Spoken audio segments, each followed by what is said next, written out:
Hey guys, welcome back to grimreaper coming at you for another video for Raidshadowlegends. Hopefully you're doing well. Hopefully you're looking after yourselves, and hopefully you're having a great start to the week or end of the week, wherever you are in the world. Weekend's getting pretty close. We've got 6 days before Christmas is here, and it's very Christmassy in Raidshadowlegends right now. So we're going to do a full champion showcase, as you would have got by from the thumbnail. We're going to do a full champion showcase on He-Man. Now we're on my account. I will warn you right now, the stats are pretty insane for most in-game players. Definitely got some insane gear, etc. I got the free blessing. Well, it's not free blessing, but got the blessing from the event, and kind of wanted to showcase everything that he's good at doing, where he is going to be very, very useful for most players. So we're going to take him in. Obviously, he's arena champion, mainly P versus P. There's no questions there. We'll showcase him a little bit there. I've been showcasing him all week in live arena, so we do have a slightly different build for him. We're going to take him into HYDRA as well, because I've done some testing, and HYDRA actually hits very, very hard in HYDRA, which was a surprise for me, to be honest. And then we're going to take him into wave base, clear it as well. So he can definitely clear waves if the team's built correctly, and we'll do stuff like that as well. So we're going to do a damage test as well. I'll drop all the timestamps down below, so you can go ahead and check this out. There will be different ways of building this champion, and there is better ways to build this champion, which I will speak about in towards the end of the build, and we'll go with blessings and then masteries as well, because different ways that you can build him for PvC if you want him to be a bit more flexible in all content. Currently for me right now, he's built mainly focused towards live arena, just live arena. I don't really use him in 3 versus 3 or classic or siege, to be honest. It might be an option in siege, but there's definitely already better options on my account. This one has one specific role, and that's because it's fast, he's got a good level blessing, he's got speed aura, and he's got increased attack, ignore stone skin. So all of them have a bonus to me for live arena. So let's go into the full champion showcase then, and let's get on with it. Right, so we're in Dragon 10. I'm going to do a damage test, then we're going to let this run. Better take this off auto very quickly. Our man's doing his shenanigans, and then yeah, let's get into them. So we're going to put up the increased attack on all abilities. Then we're going to do poisons. This is going to be a whole showcase as well for like the team, but you can definitely do wave base clear, which is what I want to showcase at the same time. We'll do the A3 first, so we'll slow it down and see the hits on this. Now this one stacks more on HP, so it's better to stack high HP compared to attack on the A3, and then the A2 you want to be stacking the high attack compared to that. So just take that into consideration. His A2 is a very good ability, so I'd always say build high attack and HP for the numbers for that, and especially for arena content. You can see there about 350 k damage. We've got a couple of buffs on us. We have increased attack, so it's pretty nice damage. I'm gonna go ahead and clear up this wave, and then we'll move on to the second one as well. So he does this only increased attack, which could be super good. He can actually do some damage against bosses as well, and then we can just kind of let him do his own thing. We don't have defense down right now, so I'm just going to pop the A1. 51k there with no defense down, I think. It looks like we have to wait a little bit and try not to waste energy right now with the Dungeon Divers event as increased attack. I guess we're going to try and do the A1 pop with no defense down. We can do this here. Now I did see him hit for, so it's 123. Honestly, it's not the hardest hitting ability going, but he can definitely do some shenanigans on that ability. And then we're just going to wait for him to clear this boss away and do his stuff here. So the defense down. Obviously this team as well, like kind of a little bit of a like budget team, I guess. I'm gonna call it free to play, but I'm gonna call it budget. You can see there, like actually like 550, 400k a pop along the wave. That's probably because of like Hammer Smasher, etc. as well. Obviously, if you want to copy this team, if you don't have a seer, for example, you're like a bit short on gear and you don't care about time, that could be a bit useful. We have Poisoner, Bad Owl, so you can replace Bad Owl with any Poisoner really, even Dark Hail in like regeneration gear. This should be on YouTube somewhere, to be fair. Even just putting Life Bane in regen would just be good enough for this. You'll see here, this is a lot faster. It's about 2-minute team. Obviously, because we've done a damage test, etc., it's a bit slower. But yeah, this is very, very nice. I don't use Seer a lot on my account no more, honestly, because I've just kind of she's just been power crept on my account. Normally, I just use Poison Explosion, which is fairly easy gear, doesn't require any savage, and just a bit of accuracy and attack, really. Poison Explosions, 100%.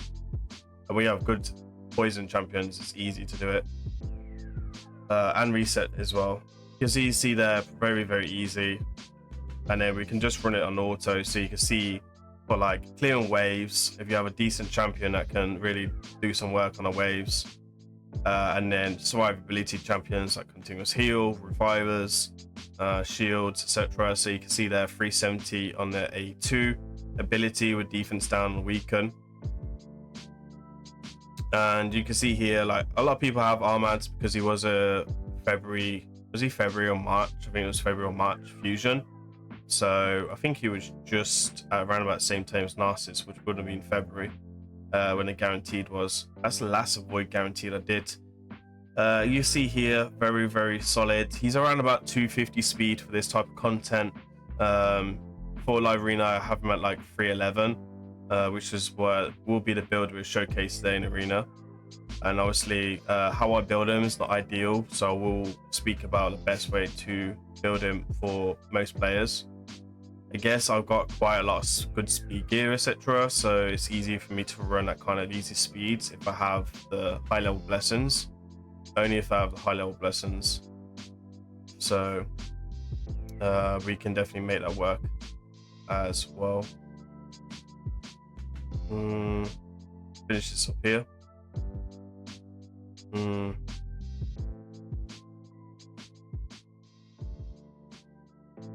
Make this work our way through. I think we'll speed this up a little bit, to be fair. Make this work into this.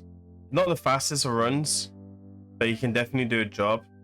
I mean, you must be a little bit lucky not to have a seer, so you can definitely do his job better. There's no denying that. But it's a good use to have for him for sure.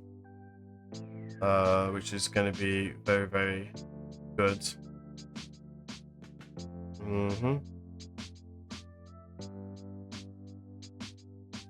You'll see this in a second. There we are, 430k on the A3. So you can see here, Mafia Life Bane does quite a bit of damage. These are coming from like poisons and hex. Lydia coming through, she's got like 300 critical damage, and then He-Man coming in with 350, sorry, 3.5. Just from clearing the waves, which is pretty huge. I'm going to go ahead and set that because we don't need it on this account.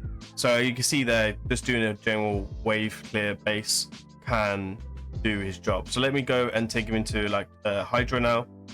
This is a full auto team. This is the same build. I will showcase the build towards the end of this. And then after HYDRA, we'll showcase the build for this type of content. And then we'll showcase the live arena build for classic arena, etc.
Okay, so this is the build that we're running for the Hydra, the wave-based clear as well. So you can see that it has ignore defense set, which goes super key. Now, let's talk about blessings. We obviously have this for arena. If you want it overall in general use or anything like that, there is definitely a lot of better options. Lightning Cage if you're running the stone skin meta.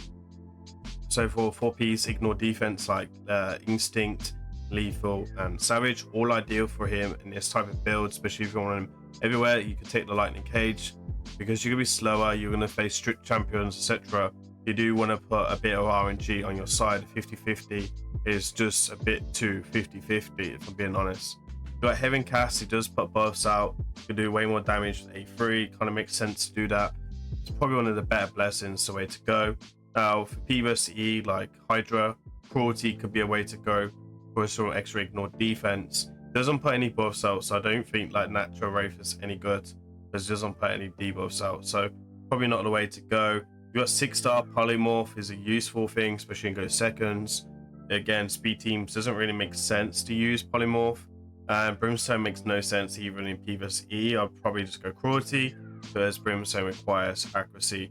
Salt Reap could be an interesting one. Life Harvest could be a good one. I think for me, for arena, if it wasn't Timid Presence, it's definitely going to be Lightning Cage for the Stone Skin version, or for the build that we're going to showcase today on my account, Heaven Cast, or Heaven Cast or Life Harvest is the way to go with that, because if he's going to kill for sure most of the time, and yeah, it's the way to go. So as you can see here, these are the masteries. For arena, this is like what I generally like to go. You can go down, there is different options for this. I do like Shield Breaker, big fan of this.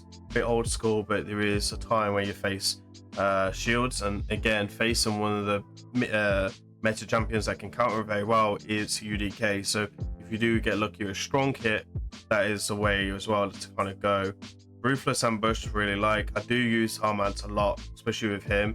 So for arena, so it kind of makes sense to take Optimus, but you can take Slayer Wrath and then House Smasher, and then we are going to go this. Now you could go for Wisdom of Battle as well. It's kind of useful against Mythicals. Now the way that I'd probably build them for P vs E content, if you wanted like a hybrid, I'd probably come in with like Heart of Glory.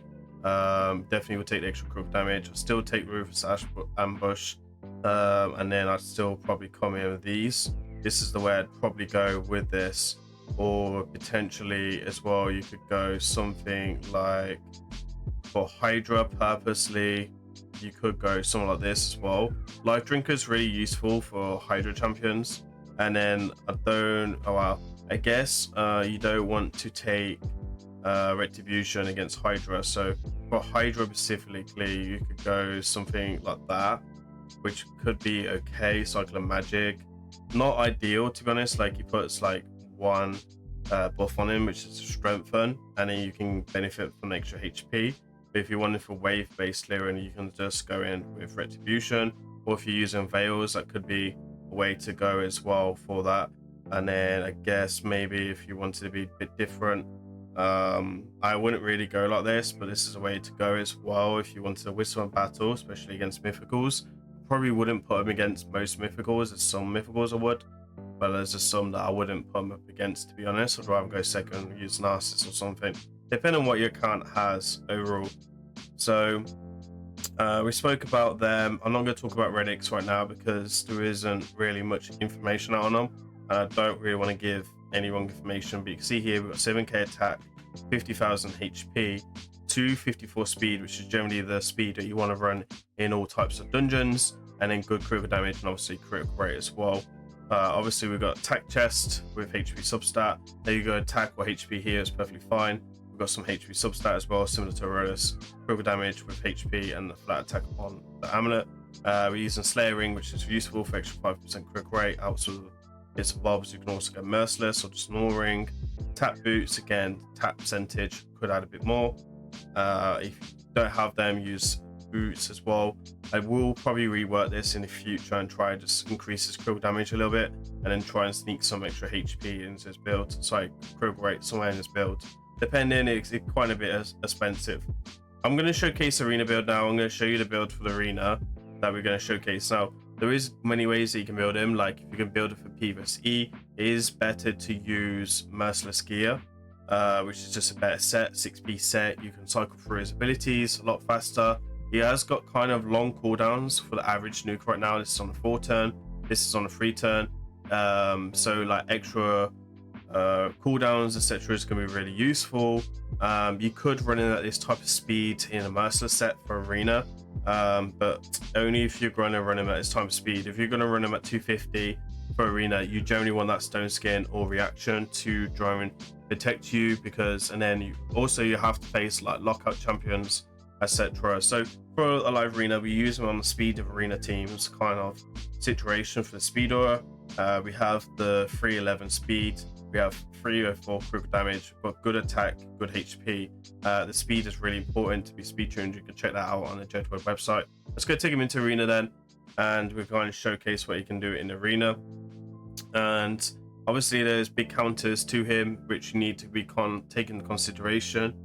So we're just going to go with Sifi. Sifi gives him extra buffs. You can use Necrid as well, gives him extra buffs, which I think we could potentially do. He brings his own increased attack, which is going to be super useful. There is plenty of ways of counting. UDK is probably like the biggest counter to him in that situation. I think we'll take the Warlord here as well, if I'm being honest. Bolster sets, Strengthen, Ally Protection, all of them are counters to him. So Necrid is going to be someone that is a problem, because we don't ignore all that, right? It's very important that we only ignore Stone Skin. Swift Parry as well, it can be a problem. But this style of team we can generally run. Now Sifi is really good for his A3, and that can be usable against UDK, like so.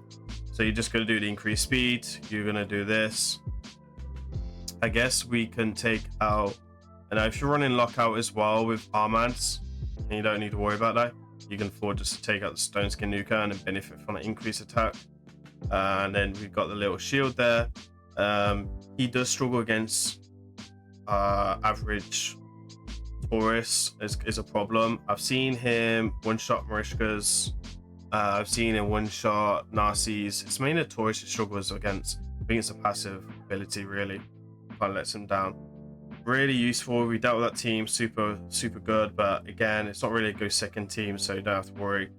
He would struggle with something like this because you've got the someone gonna self revive, and you've got the UDK. It's definitely a strat you could do against him in the arena, depending on the rest of the champions, of course. This could be something as a problem because we're having killable here for 2 turns.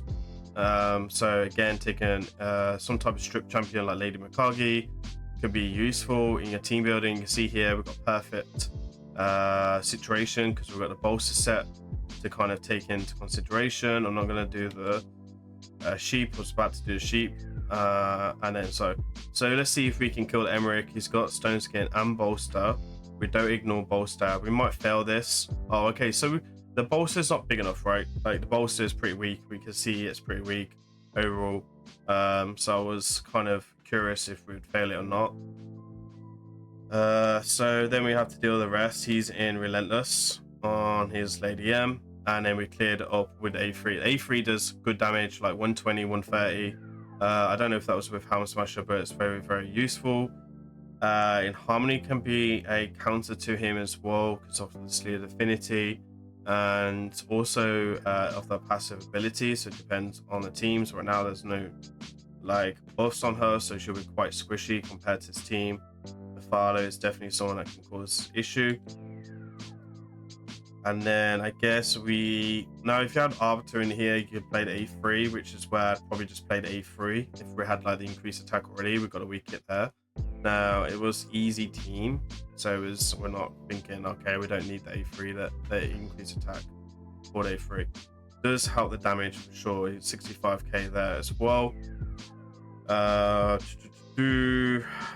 else can we do? Torment, Hefracat. Hefracat can be a little bit of an issue, but not too much. We don't have a counter to hedging. The team's kind of squishy, if I'm being honest. Okay, so we have a Marishka, but she's level 72.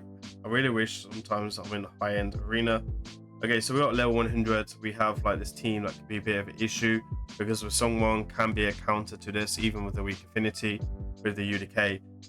His team is not built like super crazy because using Brimstone and some debuff. That's one of the new ones. I'm not too sure what that is. It's a rare version, so I'm not too sure. I think that might be the continuous heal one, if I'm being honest. But this is the perfect way of saying, like, if you're in a live arena situation, and obviously you're not going to take out the UDK. For example, like if you sheep him, okay, it's a bad build because it should be a high resist, at least a damage dealer one. But let's say that UDK didn't get sheeped, we can still play the A3, right? And you can see there wasn't like crazy amount of damage because of the increased attack does help. And then you can see there self revive, which is a bit annoying. And then you can see where this would be really useful to run the life harvest, because we get extra turn meter right from the self revive. And that sheep has really took its toll on that UDK. And it was still a threat of hitting. It's a double hitter against demon spawn. Obviously that's quite useful. It's good against Rodus. A lot of people will use a Rodus to try and counter you, to kind of deal with that, right? So again, we're going to do that because he's undead, so we know you get a double hitter. And to be honest, I made this team look a lot easier because one, it's quite weak, and two, you know, like I do arena every day, so I kind of know how to get around these. I wouldn't say hardcore counters, but low core counters, right? These two can definitely be a problem for like bombs, etc. Especially if this is a high resistance UDK. This guy just keeps popping up, and obviously you're not gonna take. It's a shame he doesn't have a block revive, like 2-hitter like a Mesamal, but maybe that would make him too OP kind of ability. But it's super useful anyway. I think that's to showcase enough of the arena. Obviously you guys can go ahead and watch all my live arena videos that we're showcasing him on. I showcase him on 2 accounts, Gold 1 and Gold 5. I think we're gonna smack this guy quickly because he's got +4, so he's gonna have some stats on his champions, hopefully anyway. He looks like he's trying to be annoying, so we're gonna open the sleep there. Not gonna let them buff up and let Valkyrie put her shields up. Maybe I should have actually, to see and how much damage we could have done against the shields. Didn't think about that. Yeah, it's not a great team build, if I'm being honest. Like even the +4s, no stone skin to kind of consider, no bolster. Okay, bolster's kind of low-key underrated now. Like a lot of people don't run bolster. I actually still run a couple of bolster champions. Don't run as much bolster as I used to. I keep Duchess and Necrid in bolster just in case I ever need it. It has its uses every now and again, you know, which is very useful. All right, that is it for that arena showcase. I guess I don't need to show you the build, right? Because we're already showing you the build. So there's no really any more to say about He-Man. He-Man is crazy good. If you haven't purchased him already and you're a low spender, I definitely would recommend it, depending on what nukers you have available on your account. And yeah, like go ahead and build up your He-Man. Let me know in the comments how you built your He-Man, speed, stats you got. I'm really curious. I have tested He-Man with high HP, and I definitely would recommend to push on the higher side of the attack, because that A2 ability just doesn't do enough damage if that attack is not at least 6k attack.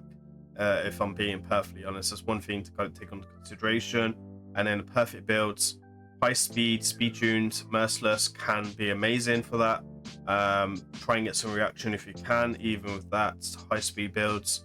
And then ideally for most accounts, ignore defense, instinct, savage, or a lethal in the 4 sets with stone skin accessories. And yeah, like they're the best ways to kind of go for this meta right now for He-Man. That's it for the video. Hopefully it wasn't too long, hopefully it wasn't too painful, hopefully I wasn't going on too long. But yeah, hopefully you enjoyed this video, all the information, and we can use this for the future as well. And yeah, hopefully you enjoy He-Man. I'm loving mine. Shame about the skeleton, right? But is it. Thank you for watching all the way to the end. I appreciate you guys hanging out. I'll see you on the next one. Peace.